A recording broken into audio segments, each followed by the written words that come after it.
Hello, everyone. Happy Pride, and welcome to our Top 5 series for Ryerson's alumni and friends.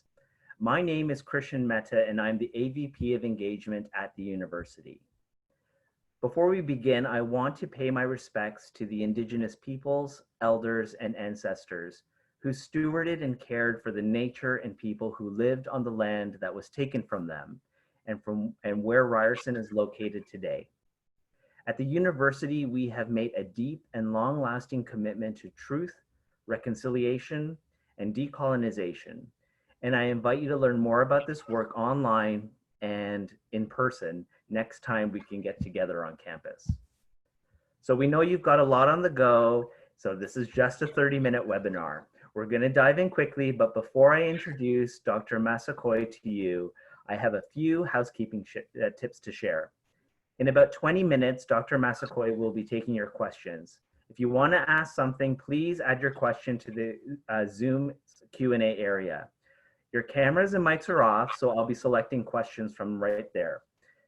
We're also recording this session, so if you want to rewatch it or share it with your friends, family, networks, I know you do, please look out for an email from us in the next day or two. Okay, so on to our speaker today. You're gonna love Natisha. Dr. Natisha Massaquoi is originally from Sierra Leone and has been an enthusiastic advocate for advancements in Black women's healthcare globally for more than 30 years. Her early career in social services helped establish several organizations and programs which serve the emerging African communities in Canada, such as the African Resource and Communication Center and Harambee Centers Canada. As the founding member of Africans in Partnership Against AIDS, she established the first counseling support programs for queer Africans and Africans living with HIV in Canada. She is the former executive director of Women's Health and Women's Hands Community Health Center in Toronto, the only community health center in North America which provides specialized primary health care for racialized women and trans community members, having served there for over 21 years. Her research and numerous publications have focused on increasing access to primary health care for Black communities in Canada, as well as the experiences of queer African refugees. She's a well-known champion for the collection of race-based data for health equity and social change.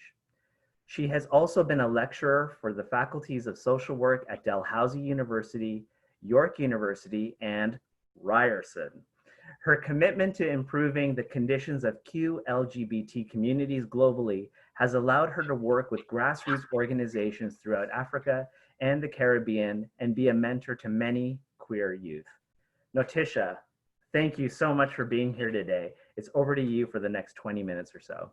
Thank you so much, Christian. Sound check, just making sure I can be heard. Yes, fantastic. Happy Pride, everyone.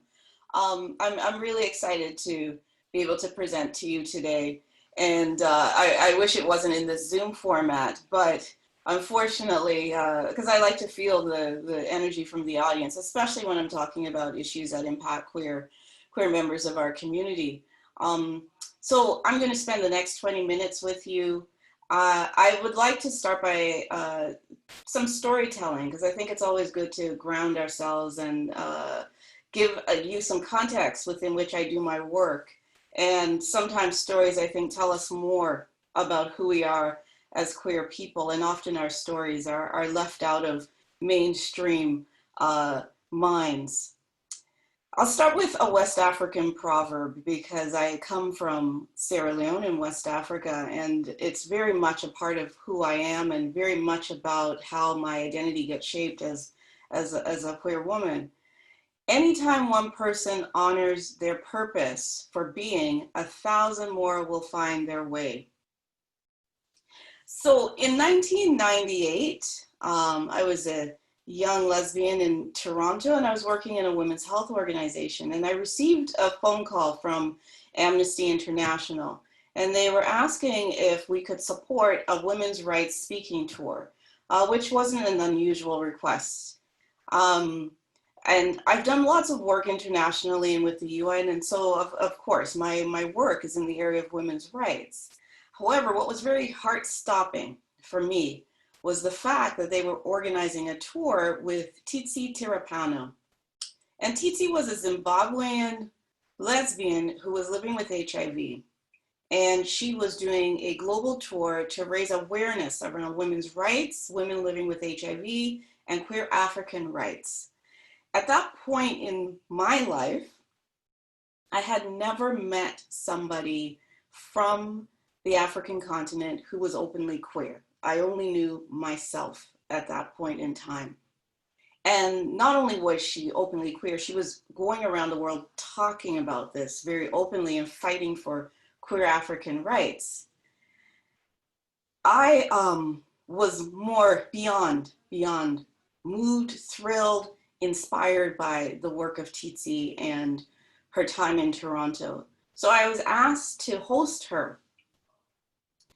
And I had the opportunity of going to her presentations with her and doing what I thought, which was showing off our queer freedom in Canada and taking her to parties and clubs on Church Street, which is located in Toronto, for those of you who are not from the city. And there was a queer community center I was taking her to. There was even a queer bookstore. And one evening we were having dinner and Tsitsi looked at me very, very seriously and asked me, "What are you doing?" And I was quite perplexed with that question because I didn't quite understand what she meant. What am I doing? You know, I was, as a young woman, I was out, you know, partying. I was out living my queer life in Toronto. And she asked me again, "What are you doing?"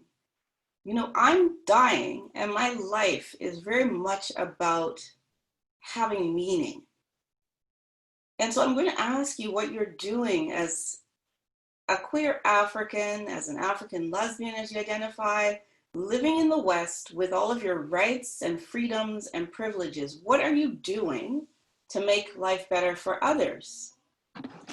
I very honestly, in 1998, did not have an answer for her that night. I couldn't say at that stage of my maturity that I even truly was curious about life for others outside of my sphere within Toronto. I didn't have a clear understanding of what was actually happening in my own home country in Africa in terms of queer rights. And I was very much about fighting for my rights here in North America. And so my defensive response to her question came from a very selfish place, where I believe that as an intersectional Black, African, immigrant, lesbian living in Canada, what rights and privileges was she really talking about? We have struggles as well. We are as marginalized and ostracized and abused just as much as anyone else. My context may be different, but we're all struggling. I did not truly understand what she was talking about until 2004. And but by that time, Tsitsi had passed.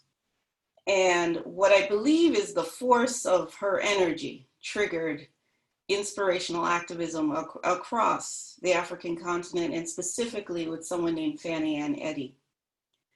Fanny Ann Eddy was a good friend of mine who decided to return home to our home country, Sierra Leone, after a 10-year civil war. And she courageously at that time founded the Sierra Leone Lesbian and Gay Association. She publicly became known as the only lesbian in the country. She challenged our African governments at the UN, making very courageous statements in support of queer rights in Africa. I figured out quite clearly what I was doing on September 31st, 2004, when I received a call that someone had broken into the office of the Sierra Leone Lesbian and Gay Association and had murdered Fanny Ann. And I understood what I was doing when I had to deliver this devastating news to her family here in Canada. And then I understood that my life had to have meaning.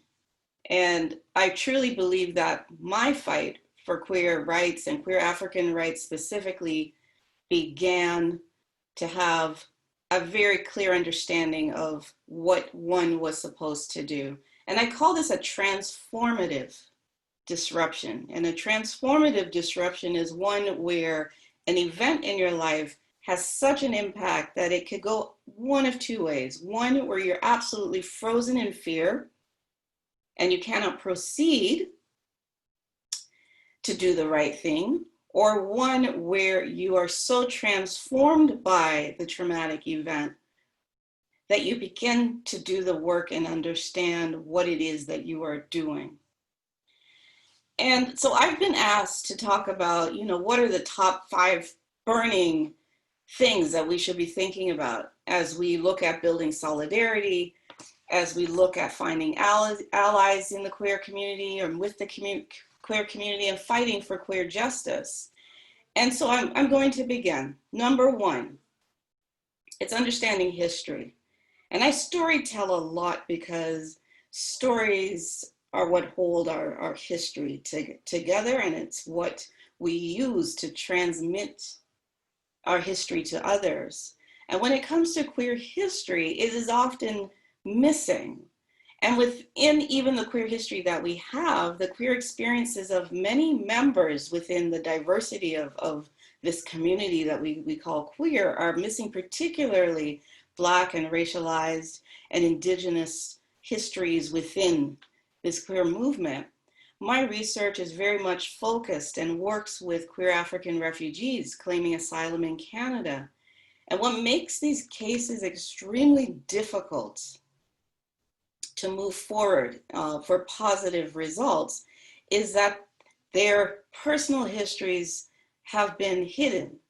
They have worked so hard to hide who they are for survival that it's very difficult for them to present a case of persecution in their home countries.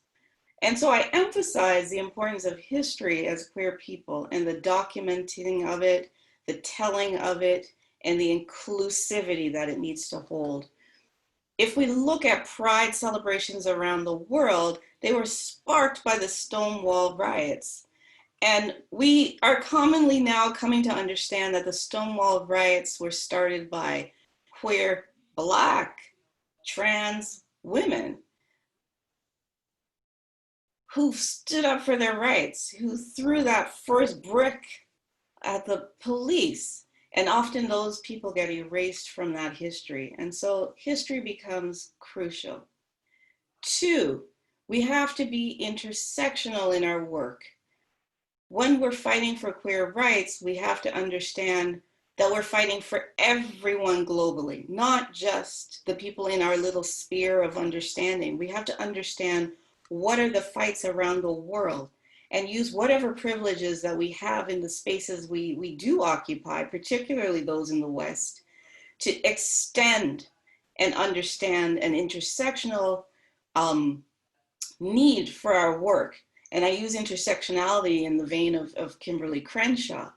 But when BLM, for example, was protesting at Pride, where is the support in terms of understanding what life is like for queer Black members of our communities and policing? What are the experiences of our Two-Spirit members of our community? When we look at the murders that were happening in the gay village in Toronto that were predominantly South Asian men, what are those experiences and how are we supporting those communities? And the overrepresentation of Black trans women being in murders across North America, how are we engaging in those conversations? The third thing that I want us to think about is queer protest and what that looks like. Sometimes it's very loud and proud, and sometimes it needs to be very quiet and strategic. And we have to understand what queer protest works, where, when, and how. And to also understand that those of us that are more marginalized within queer communities are also allowed to protest within queer spaces. I specifically think about myself as a Black woman as an African immigrant and some of the discrimination that we experience within the queer community, which is predominantly a white community, white-led community. And what are some of the protests? What are some of the protests based on gender that have to happen in terms of our trans communities, in terms of people who identify as cis women even? What are the types of protests that we are going to support and pursue and push forward within our own queer communities so that we can collectively move on common ground and equal footing to protest the larger society? Number 4, queer resistance. Queer resistance is fierce, and my mentor, Akua Benjamin, always talked about resistance being in our DNA. Queer resistance is something that we need to support, acknowledge, document, and highlight that we are not passive victims in our marginalization, that we have always resisted. We have always resisted globally. And sometimes that resistance, if I look in my own context in Sierra Leone, is simply a very clandestine gathering on Friday at someone's home to share food together as queer individuals in a country where the punishment is life imprisonment. It's one of the harshest punishments in the world to be queer.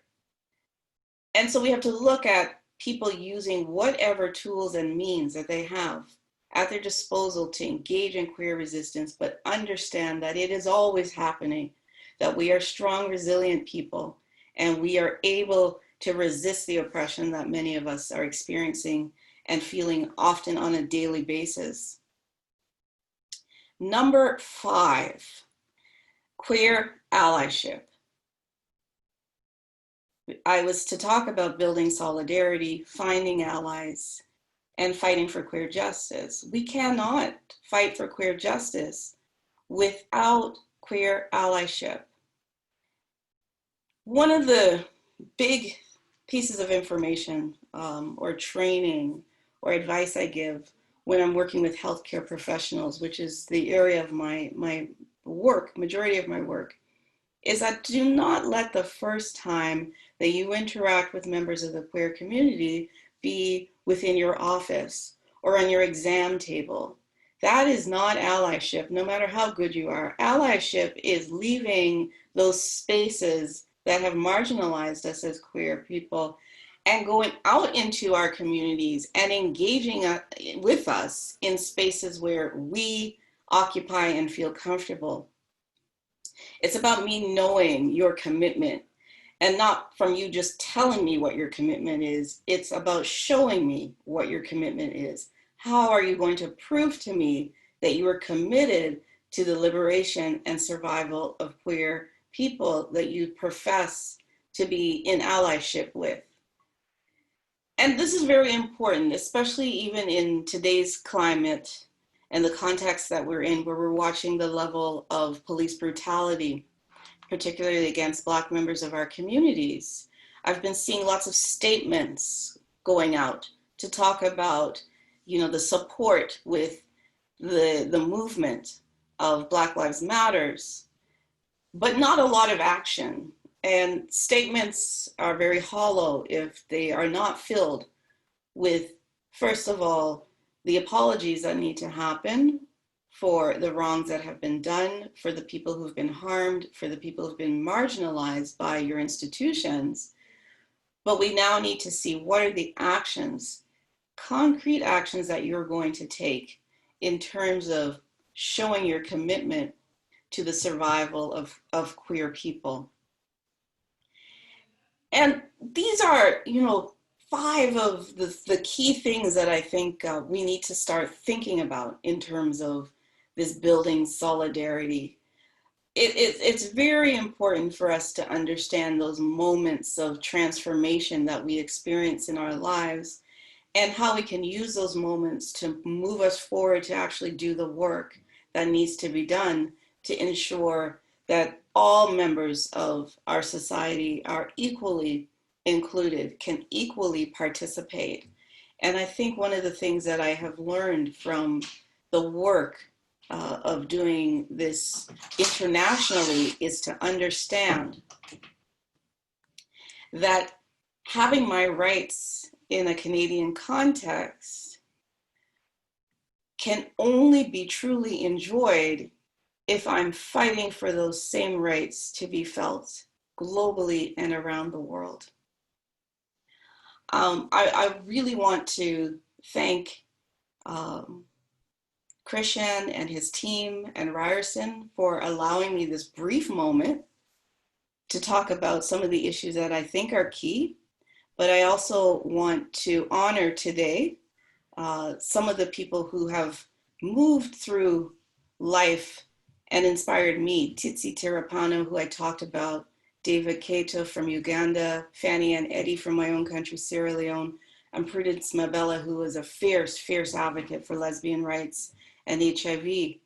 And the many, many, many other activists who have lost their lives prematurely because of injustice in the world and the targeting and the brutal killing often of members from our community.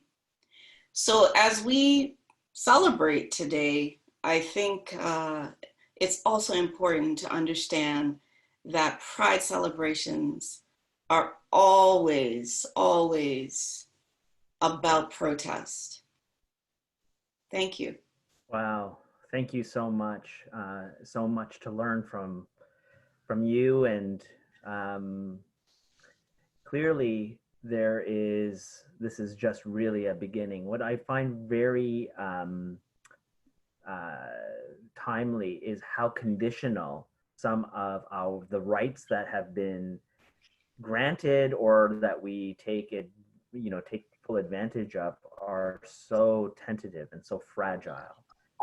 And so, one of the questions that's come through the chat here is around, and your experience running a healthcare organization may come into play here, but activism, protest, advocacy, it's hard stuff and can take a toll on one's mind, soul, and body.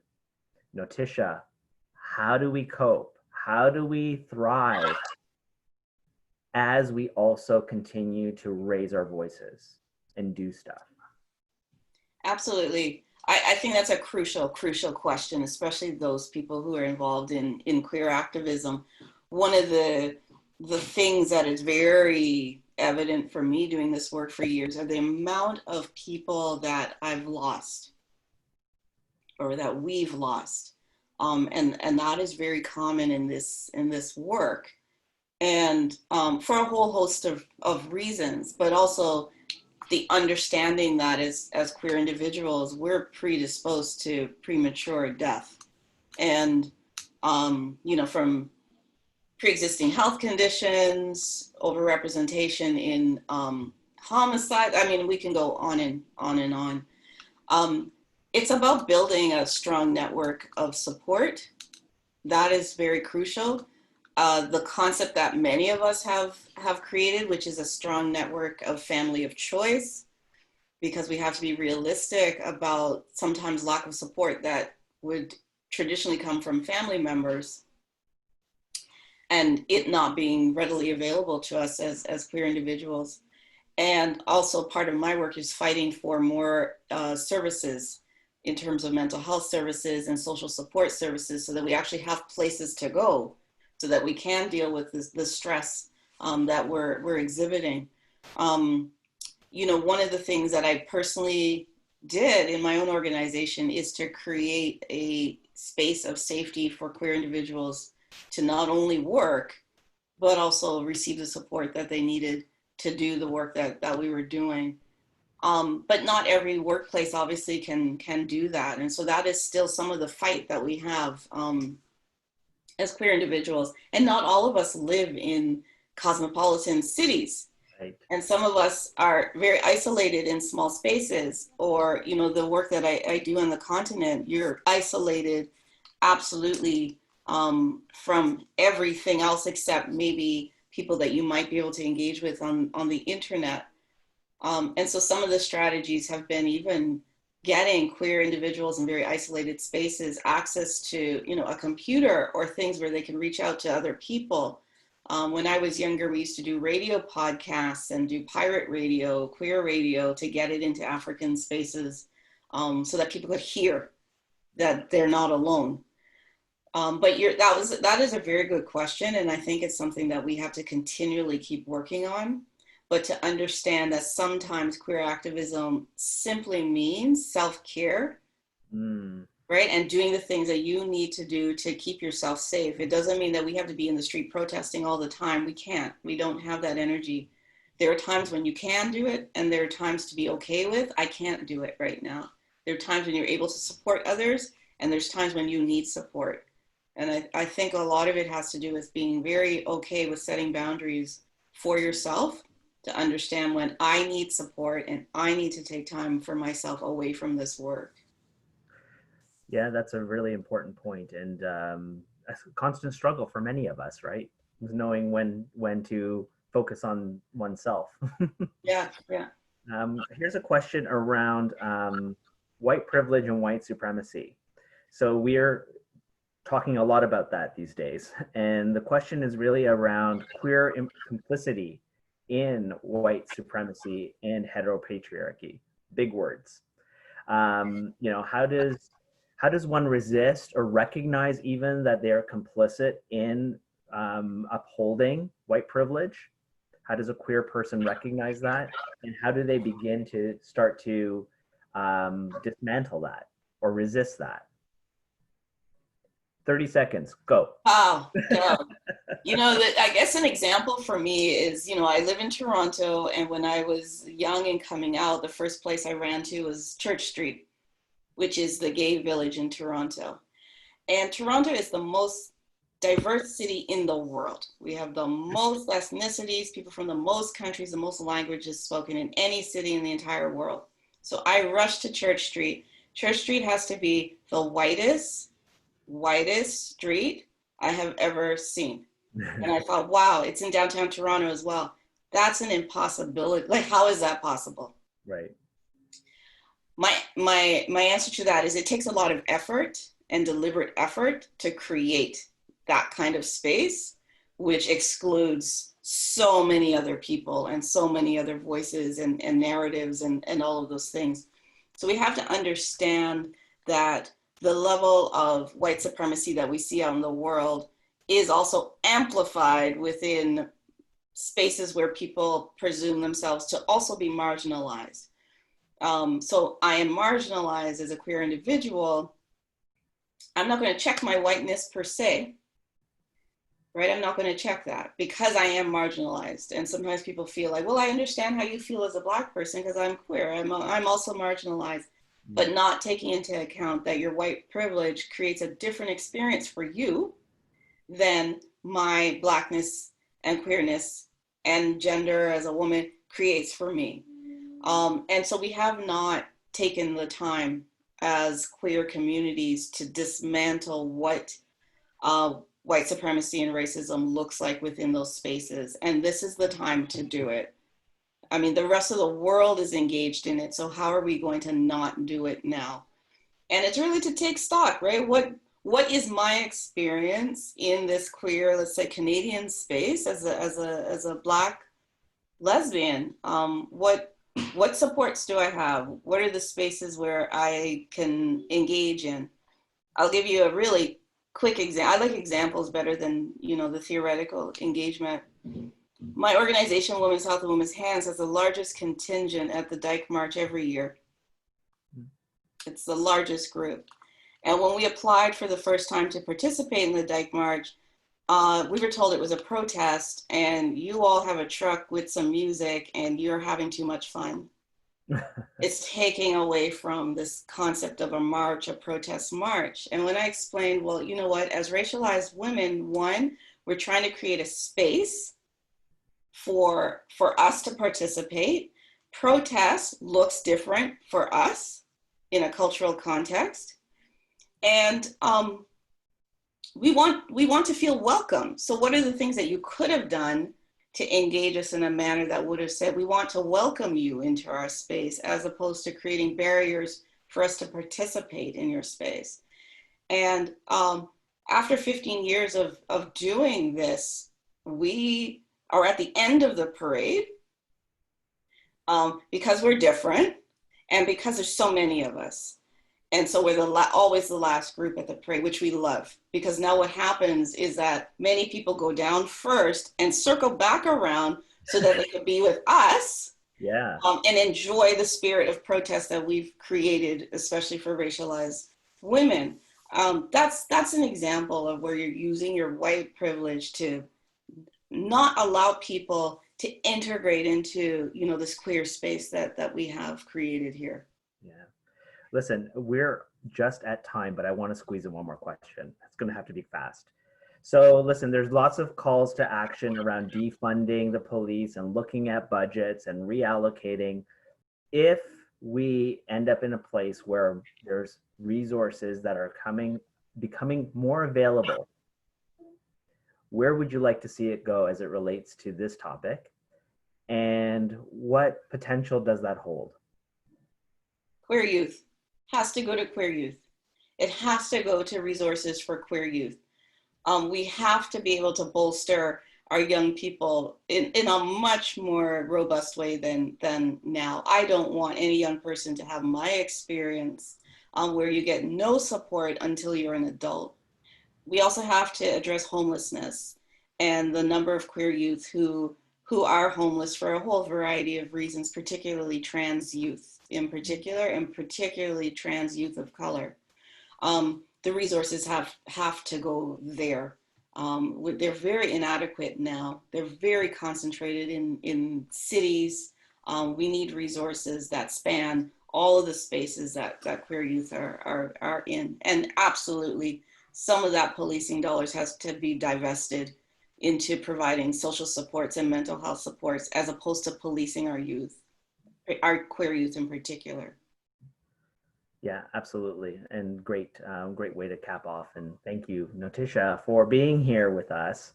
So much. I'm going to watch this again and again and again and share it as widely as I can, because on the eve of a huge celebratory weekend, it's important to remember how we got here and how much more work we need to do. So absolutely. Thank and you. People are free to contact me if you share my contact information with them, if they have further questions or comments. Absolutely. That's great. So thank you, Natisha, for being here. You're amazing. You're a great friend. And what a great presentation. Really appreciate that.